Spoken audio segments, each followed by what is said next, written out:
There's a lot of punishments parents can dole out to their kids for misbehaving. Stay in your room, stand in the corner, lock them in a coffin. Yeah, that's going to leave a permanent scar on your psyche, I guarantee it. That's something we deal with today on My Crazy Family.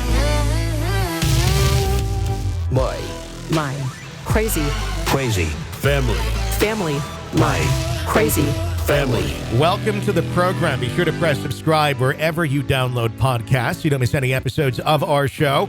And share your story with us. That's what we love. That fuels the show, literally. You can write in at crazyfampod.com, anonymously, crazyfampod.com, or you can call in at 833-CRAY-FAM and share your story with us. And I will disguise your voice upon request. You've got a chance for you to win a $500 Amazon gift card, correct? Yes, all you have to do is go and give us a review. Preferably a good review would be nice. And then send us a screenshot of that review to contest@crazyfampod.com. And you can do it at Apple Podcasts. You can do it on social media. You can do it wherever you listen to your podcast. Just take a screenshot of it and send it to us again at contest@crazyfampod.com. We'll be giving out that $500 gift card closer to the holidays. So please do sign up and leave that review. We greatly, greatly appreciate that. Tony and Stacey Cole with you on today's episode of the program. What's up? Oh, goodness. Our stories today, I've got some stories that kind of go along with the stories that we have. So it's nice to know that I'm not alone in some of the craziness that I grew up in, which is kind of the reason we're doing the podcast in the first place. So people don't feel like they're the only ones. I found the show to be very therapeutic. Yeah, me too. and it's like, I don't need therapy anymore. So I'm saving $100 a week. I appreciate it. It's like one of those things where, I knew I had some stories. I really did have a fairly calm family. I don't really have one that I like, oh my God, you won't believe this. But there's just a lot of, things that go on within a family, little idiosyncrasies and things that just don't make any sense and things that are kind of crazy that you kind of brush over and you don't really realize till you start talking about them years later. And then you realize all the trauma that your family put you through and you never speak to them again. No, I'm kidding. But yeah, it's very interesting. So what do we got this week here? We've got a couple of very short stories, but they're very big stories, if that makes sense. Sure. Our first one, my mom was raised in a funeral home. Her dad used to lock her in coffins inside the morgue when she was bad. She hasn't talked to them in a while. Holy shit. That's the story. That's the story. But, yeah, that's the story. And that's a huge story. Even though it's like the shortest one we've ever received, it's the biggest story I think we've had in a long time. That's like totally traumatic. That's the thing of nightmares. Yes. Have you ever had a nightmare where you were in a coffin? Oh, yes. When I worked in radio, I was in coffins all the time in my dreams. I shit you not. What was the correlation there? You're in because you're stuck. Like this is. I was trapped. Yeah. Yeah, I was absolutely trapped. And don't get me wrong, I adored radio. I loved my partner. I still do. I talk to him every day. Yeah. Talk to him today, as a matter of fact. I adored my partner.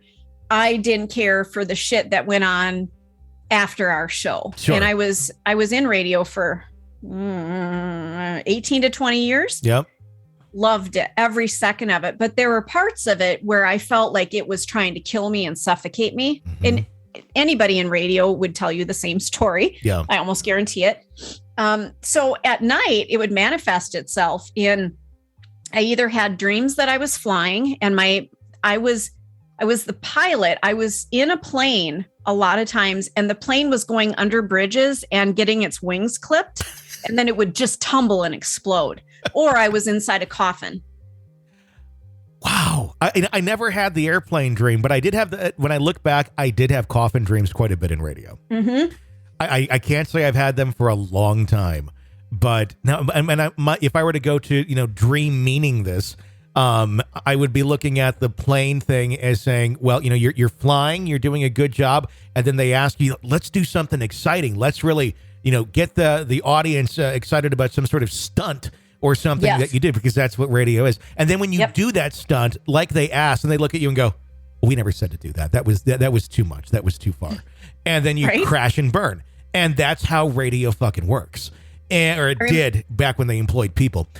And the coffin I totally get as being you're stuck. Because you're stuck. It really was. It was a weird thing. Like you could be at the top of your game in that industry, but it didn't necessarily translate into anything else.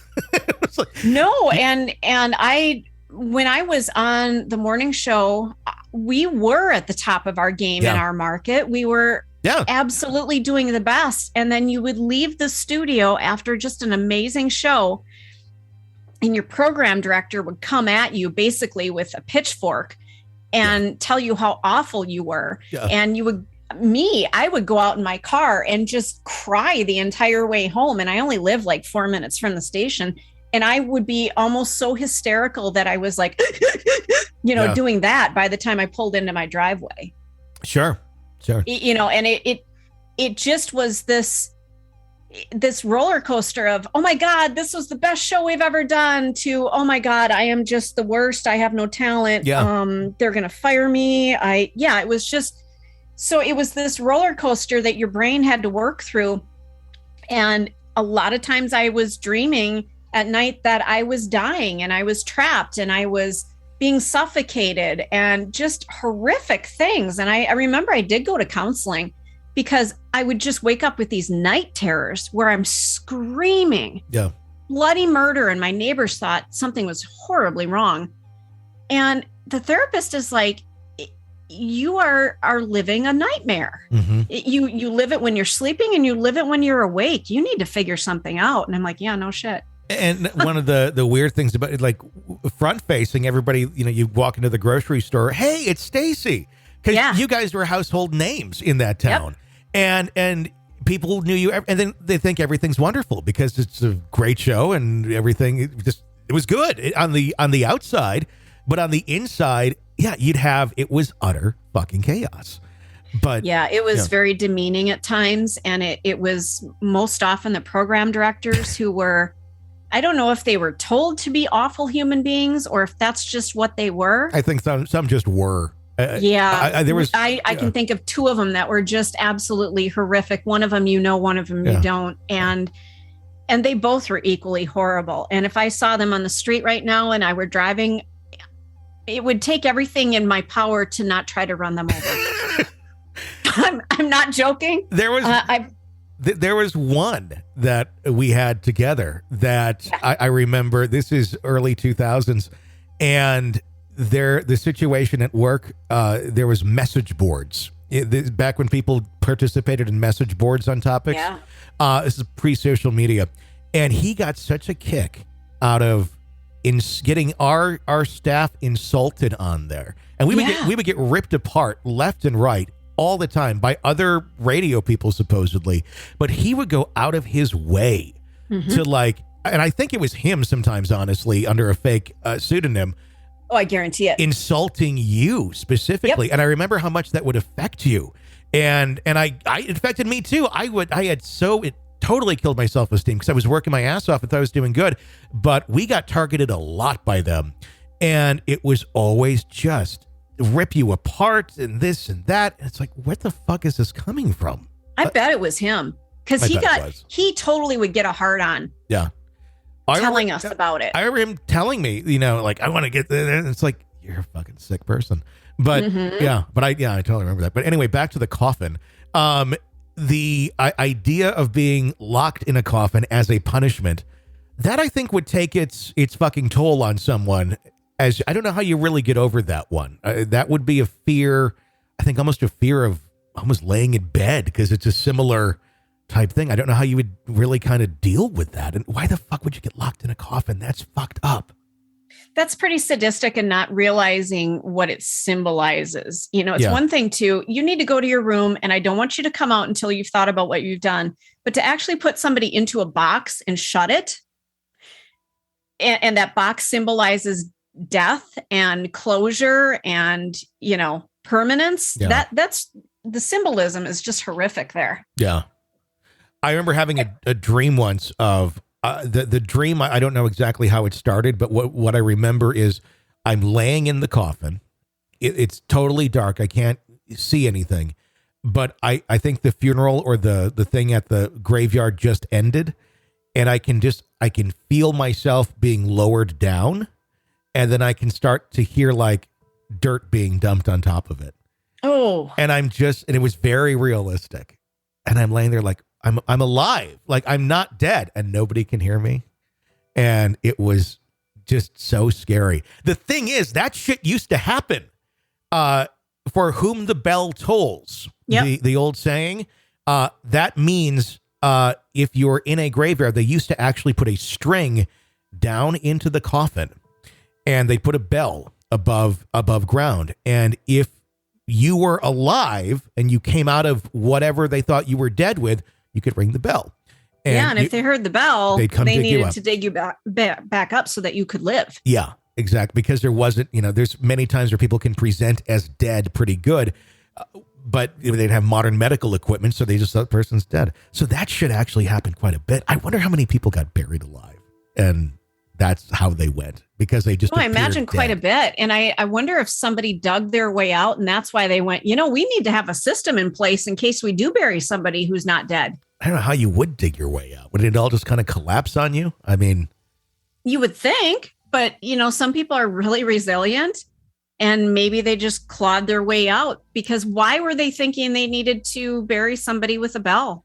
That's, these are things I contemplated as a child in church, because because I was so bored. So yep. I'd say some of my craziest ideas or things that I'd contemplate were sitting in that pew, just being bored out of my mind and thinking, well, if you did that, I suppose you could keep like kind of a little chamber where the dirt isn't.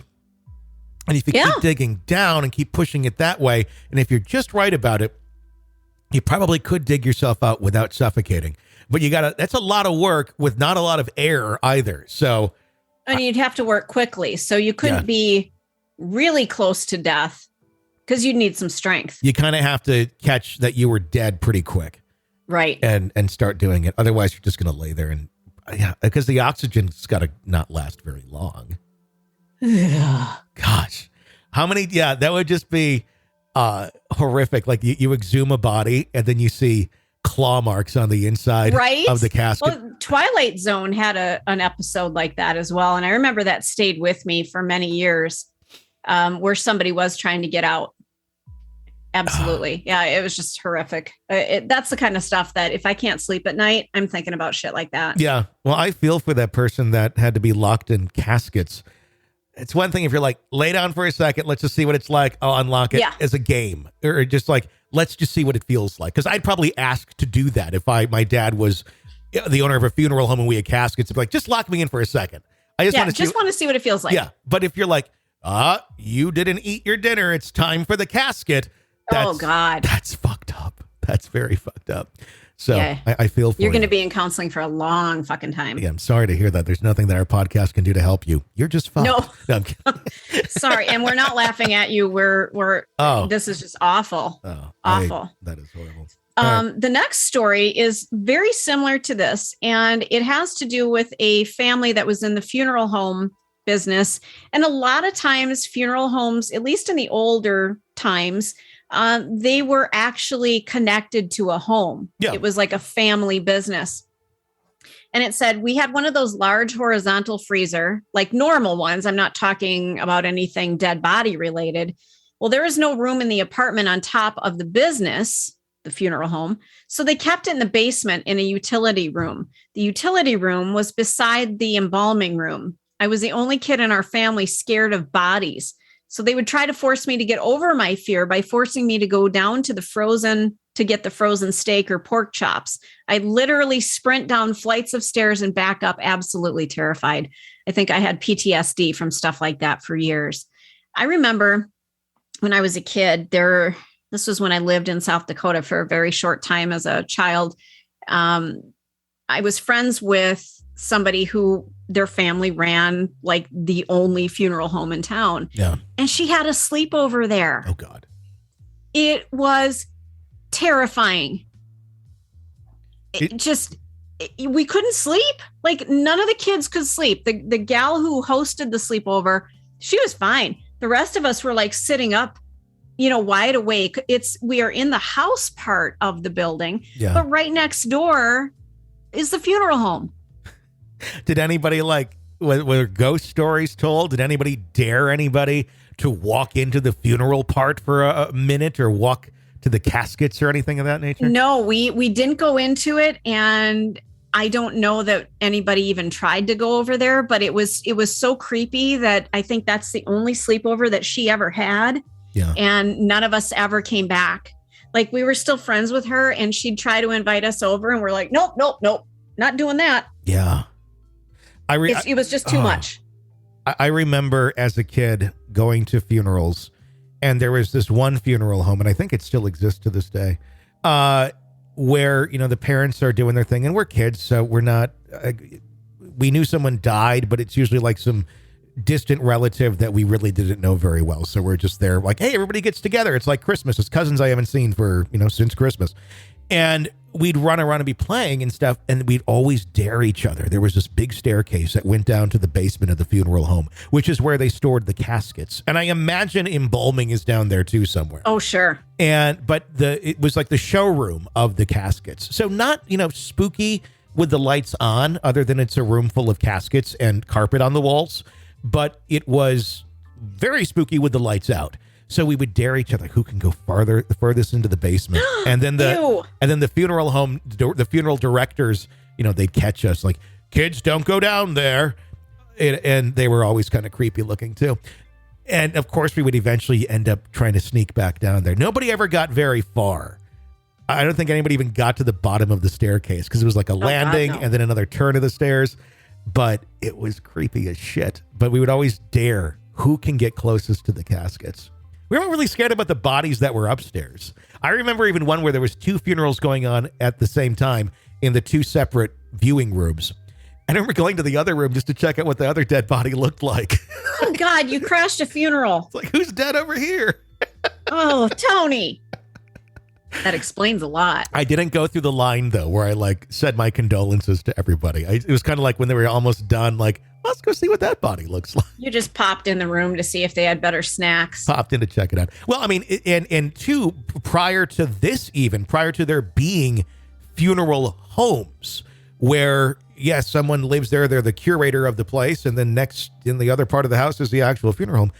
These things were done in the house, in anyone's home, which is why we have living rooms. Living rooms where it was the bigger room in the house, and it was called living because it was for the living to view the dead. That's where you would put the dead body, and you would have your ceremony or whatever you're going to have in the living room. The living room. Are you serious? I did not know this. The purpose of the name living room is 100% to do with having a body in the room. So every time you think of living room now, that's what it means. It's a reference to the dead. Oh my God. Yeah, the more you know. Wow. Dun. So people, they change the names of the room. It's the great room. It's the family room. It's the, something that doesn't necessarily imply this is where we store the body when Aunt Mildred dies. So there you go. Wow. Why I have this knowledge, I don't know, but probably from doing the ghost show. I imagine, yeah. Yikes. Yeah. All right. All right. Wow. I got the creeps. Moving on. Okay. Our next one. My mom has never worked and is really involved with me and my sister. We call her the hovercraft. Once when I was 17, I got into a bad car accident. I was okay and able to call my mom, but my sister was unconscious and her head was bleeding. I called my mom since we were only a mile from the house. I was really, really worried. Here's how our phone conversation went. Mom, me and Chuck were in a car accident. Her head is bleeding and she's unconscious. Mom says, honey, it's Chuck and I. When you say me and Chuck, people will think you're poor and you're not from a good family. So mom's trying to correct grammar while you're in a fucking car accident. Oh my God. What is that? What is wrong with mom? What's the disorder that's flowing through mom's veins that allows her to do that and not have any perspective as to the current situation. Exactly. Like, you need to be worried that people might think you're poor and not from a good family instead of, oh my God, is Chuck okay? And Chuck was the name of this person's sister. It's an interesting nickname. So you need to be like really concerned with how Chuck is doing at this moment. I'm going to go with narcissist mother on that. I would too. Because those people are very concerned with image, especially the image that the children present, because they view it as 100% not a reflection, an extension of them. Yes. They don't necessarily view the individual as an individual. They view that person is an arm of them, quite literally. And if that arm is not doing what they think should be done or saying what should be said, they get very upset. And the fact that they bring up that they'll view you as being poor and not from another or from being from a lower income family, very narcissist, very much, I don't want that image of me. Never mind, you were just in a car accident and people could be injured or dead. And your head's bleeding and you're unconscious. It's more so, how is this going to reflect on me? Yeah. So that's what I would go with there. That's a scary thing with narcissists. And that's something to understand about that behavior, because people get baffled by this so often. I've read so many books on this topic. I feel like I'm fairly educated on it. And it fascinates me. It fascinates me that people can function in these ways. And what's scary about it is there's not really a cure for this. There ain't a pill you can take. There's not a lot of therapy that really reverses this way of thinking. As with any sort of disorder, the individual needs to recognize they have it first to get better from it. But because of the nature of what it is, they don't believe anything's ever wrong with them. So the madness just knows no length of what it can go to. So seeing something like that is very, very telling. I'd be curious as to what else childhood was like for that individual with a mother that has the audacity or just lack of sense to say something like that. Yeah, it's a really good point. I think there's probably a gazillion stories from this family, that it's not just the car accident story, that if they were to sit back and look at all of their interactions, they're probably quite bizarre. And when you're a kid, it seems normal. Like, this is how people act. That's what you do. And then a lot of times individuals then take those traits on themselves because that's what they were trained. That's how people act, supposedly. And you suddenly, hopefully, realize sometimes that that's not, no, I'm not going to go down that road as well. Wow. There you go. That's exciting with the car accident there. Just insane. Our next story. My husband just received the latest crazy gift from his mom. It was a winter hat, along with a letter explaining that she knitted it herself and was thinking about him the whole time she made it. Apparently, she knitted it with lots of love. She hopes that he'll wear it and think of her and how much she loves him and how much he means to her. She wishes that he would visit more, blah, blah, blah, etc., etc. It's just a shame that she forgot to cut out the Made in China label inside the hat. Now, why? I don't understand. I mean, I guess that's another narcissist thing where you want to make sure that the people are thinking of you, and you will go to any lengths to make you the center of the world, and you'll say anything.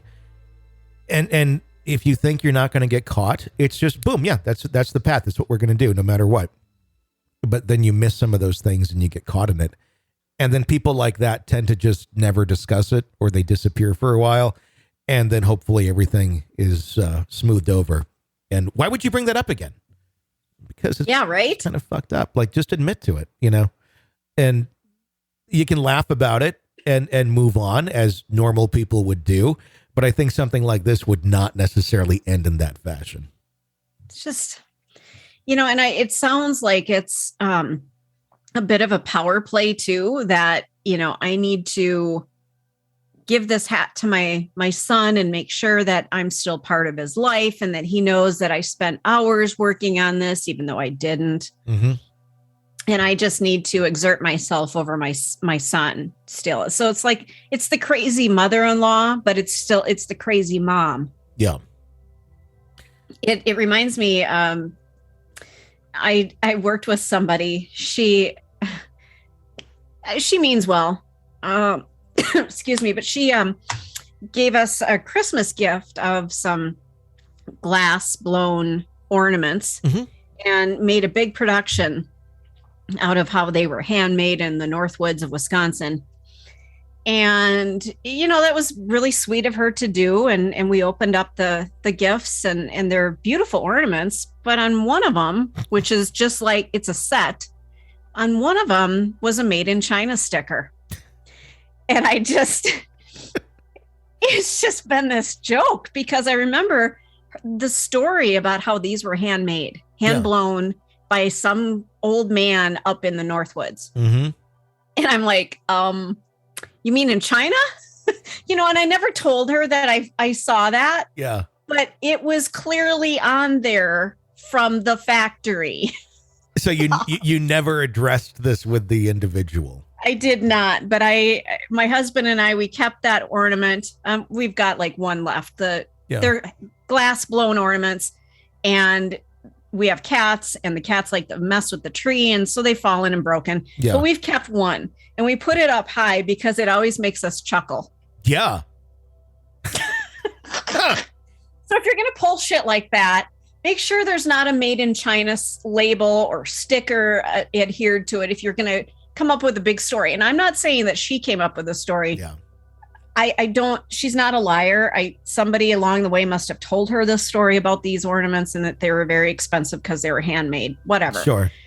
But yeah, if you're going to pull shit like this, check for stickers. Yeah. People will tell you shit to sell you shit. And yeah, exactly. And if you're gullible, or if you're not even gullible, sometimes you're just trusting, and someone is very well versed in bullshitting people. Right.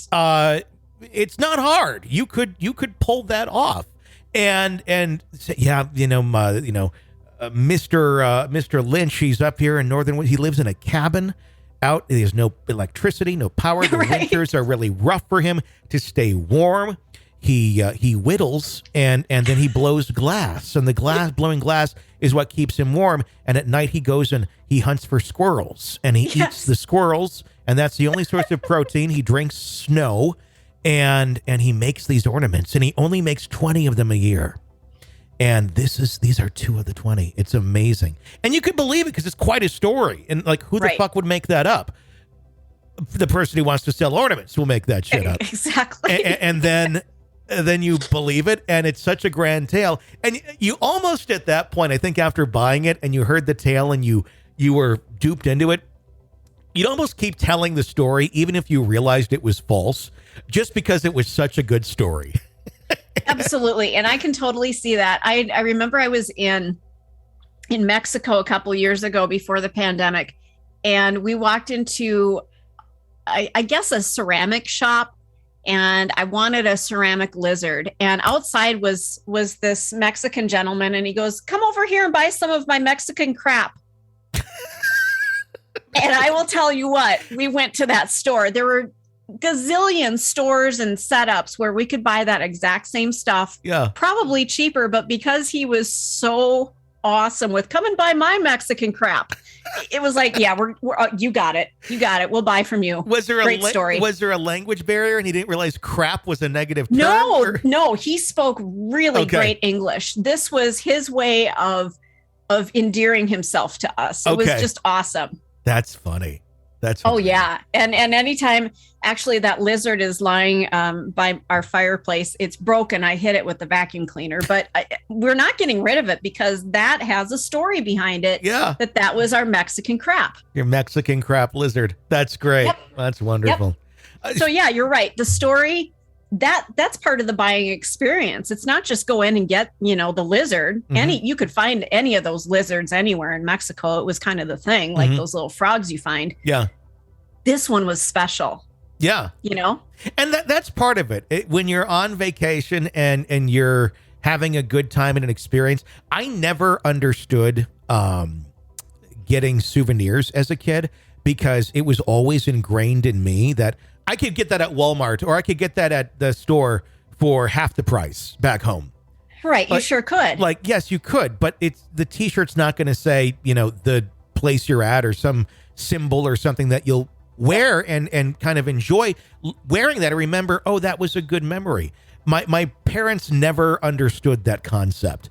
And we grew up with not a lot of money, so it was probably an excuse, too, to not pay, an exorbitant price on a T-shirt, which, I get. If I were in that same boat, I'd be saying probably whatever I needed to as well to my child to not have them begging for souvenirs left and right.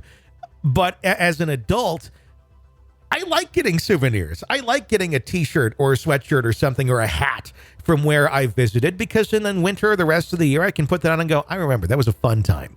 And it's an emotional uplift. It's a positive. It's not about the price of the T-shirt. It's about the experience and kind of something from that place that brings you back. Something I didn't get till later.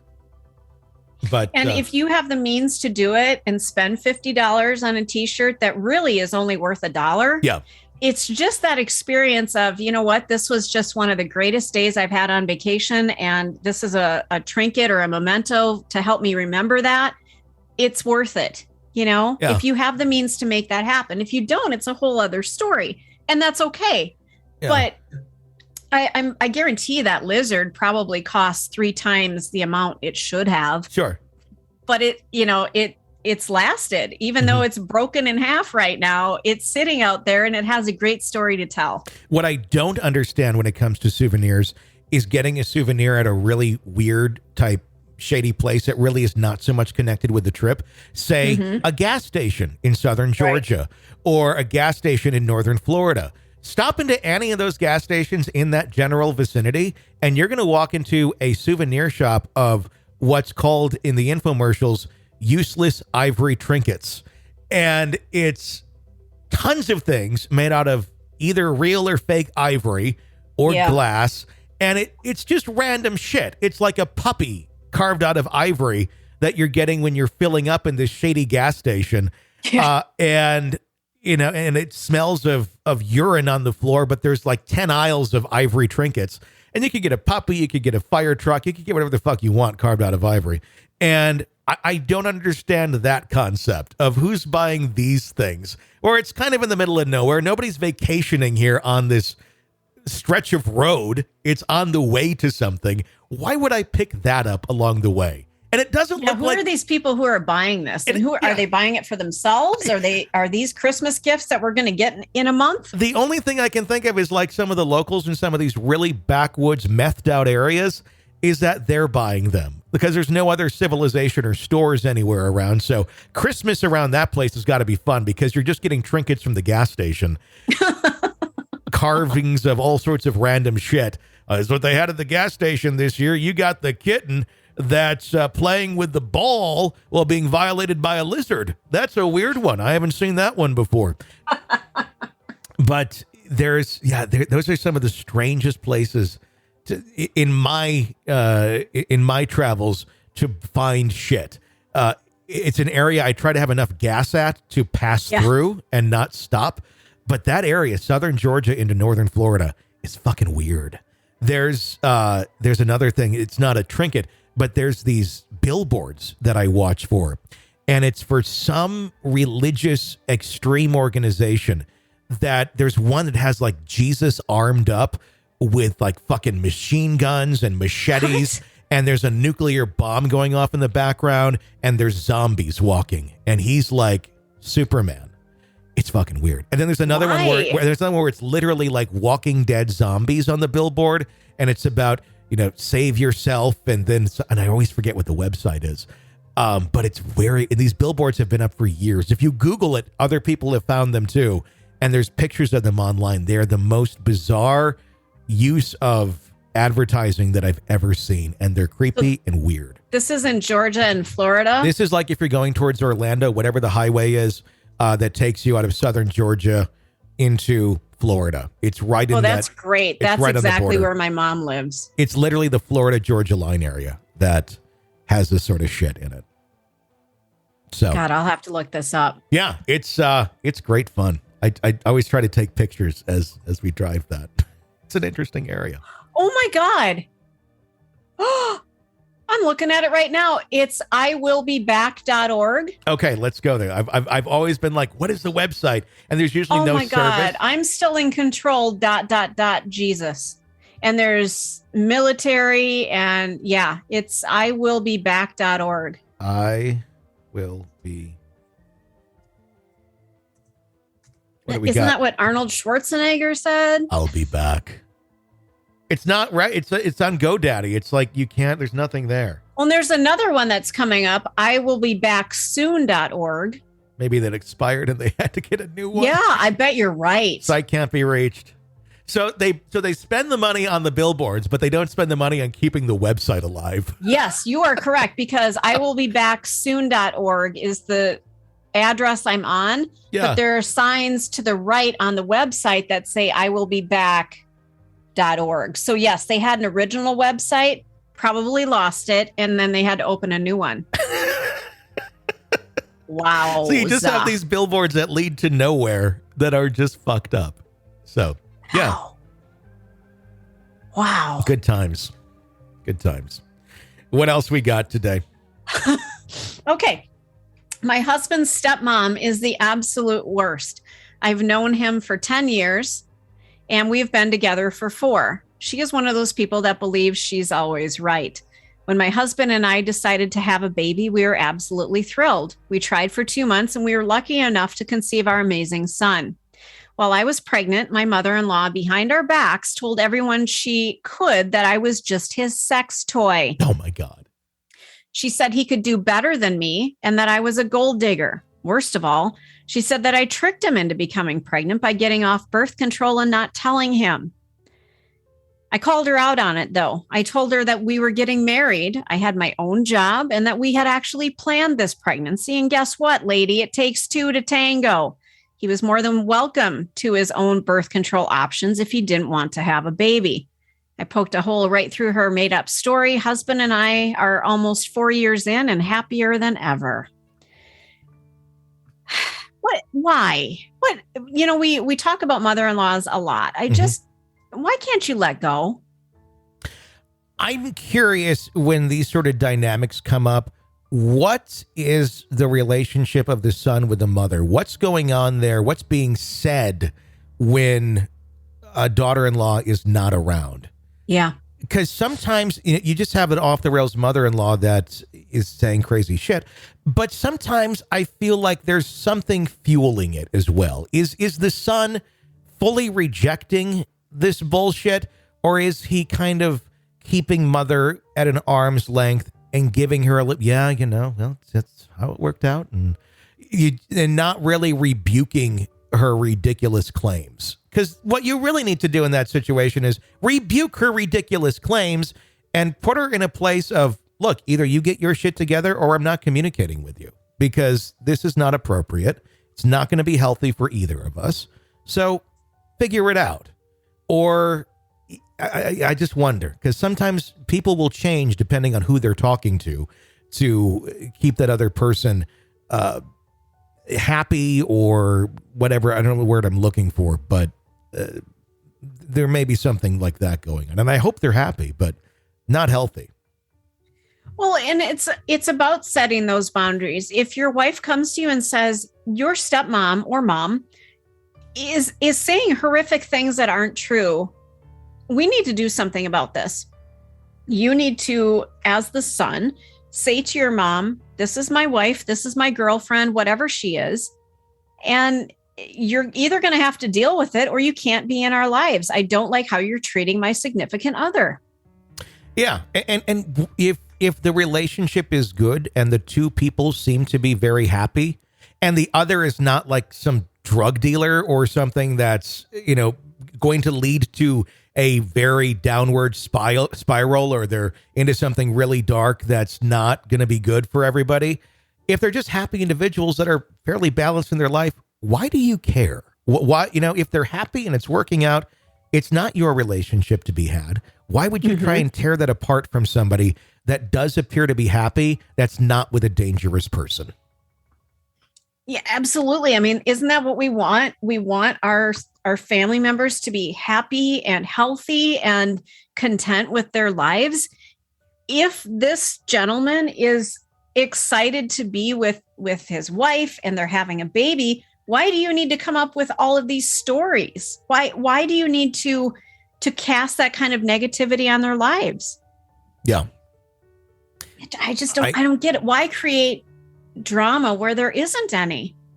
Does that feed something? Are they sleeping better at night by doing that? Because my guess I would feel as if I were speaking out of turn, but they probably don't even realize or feel that they're speaking out of turn. If I were to say something like that, it takes one thing to say that shit directly. That's scary. Yeah. But if you're just saying it to your friends you're being kind of judgy, because everybody can be that way. Maybe you don't really like the person, but there's really nothing there to, indict them on something. But you're like, yeah, it seems like this person's doing this or that. That's one thing. And then if it got back to that person, I would feel fucking awful. I would bury my head in the sand and probably really avoid being near that person for a long time because I would be so embarrassed of being caught saying something like that. Mortified. Yeah. Like, oh my God, you know what? I shouldn't have been talking that way. I am so sorry. I'm a horrible person. Whatever. Just, I can't imagine like actively doing this. I think that's where we come back to. They're not feeling that way. They don't have that voice in their head saying that was wrong, or the reaction of being horrified or embarrassed. It just doesn't exist. It's not part of the language that their mind or their emotions deal with. And if you don't have that, you don't know what you're missing. You don't know that that's not it. I think a lot of people rely on social cues to get through life and try to mimic them because they're missing something. And that's got to be really difficult. And you ultimately kind of feel bad for somebody like that. But at the same point, if I were in that situation, it'd be, I really need to learn social cues better. If I'm missing this and it obviously appears wrong and people are having this adverse reaction, I need to learn more of what do I need to learn and put some time and effort at so I don't do this to people, because there's something that's not clicking in me that should be doing that. But I can probably avoid this if I just kind of grasp what's I'm learning is right and wrong. Absolutely. Right. But that also means that, you're taking a look at who you are and what you're doing to other people. Yeah. As we've noticed, that's not a thing with everybody. It's a bridge too far for most. God. But that's not going to go any further than that. But I'm glad they're happy, and hopefully mom-in-law stays at a distance, or you have boundaries that keep her away. That's going to wrap up today's episode. We want to hear your stories, so please do write them in or call them in. Go to crazyfampod.com, and you can share your story right there, or call toll-free 833-CRAY-FAM, 833-272-9326, 833-272-9326 to share your stories with us. We'd love to hear them. Until next time, for Stacy, I'm Tony Bruschi. Thanks for listening to My Crazy Family. My crazy family. My crazy family.